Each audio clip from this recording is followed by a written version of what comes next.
अस्सलाम वालेकुम students, our today's topic is osmotic adjustment in plants. आज हम देखेंगे प्लांट्स किस तरह से ओस्मोटिक एडजस्टमेंट करते हैं।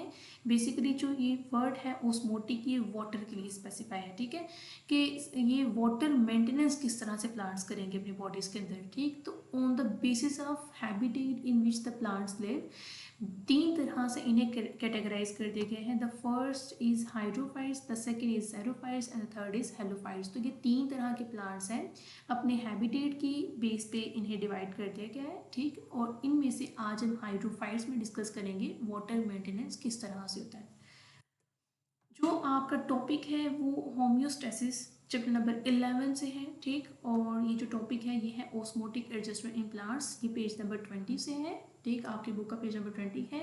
इसकी जो स्टार्टिंग लाइन है वो है on the basis of available amount of water and salts, और इसकी जो एंडिंग लाइन है the most common example of such plants is water lily.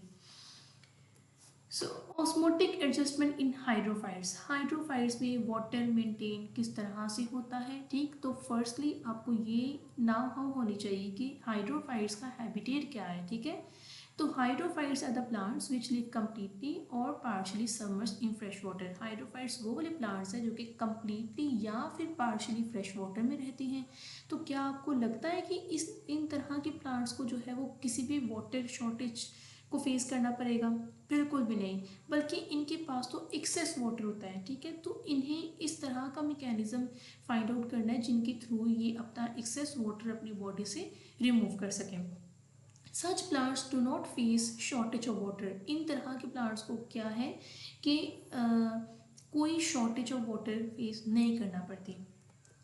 They have developed mechanisms for the removal of extra water from their cells. इनके पास ऐसे mechanism होते हैं जिनके through ये अपने सेल से extra water को remove कर सकते हैं।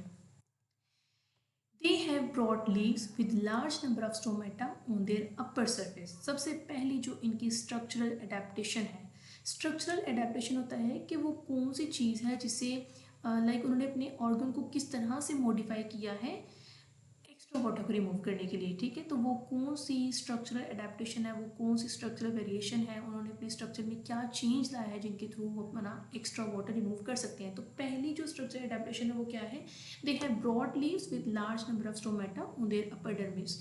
क्या होगा कि इनके बहुत बड़े बड़े लीव्स होंगे, जितने लीव्स ज़्यादा होंगे उतने स्टोमेटा ज़्यादा होंगे, स्टोमेटा ज़्यादा होंगे, वाटर वेपर्स की फॉर्म में उड़ने के चांसेस ज़्यादा होंगे, ट्रांसपायरेशन ज़्यादा होगी, वाटर लॉस ज़्यादा होगा, तो प्लांट की बॉडी में वाटर मेंटेन हो जाएगा।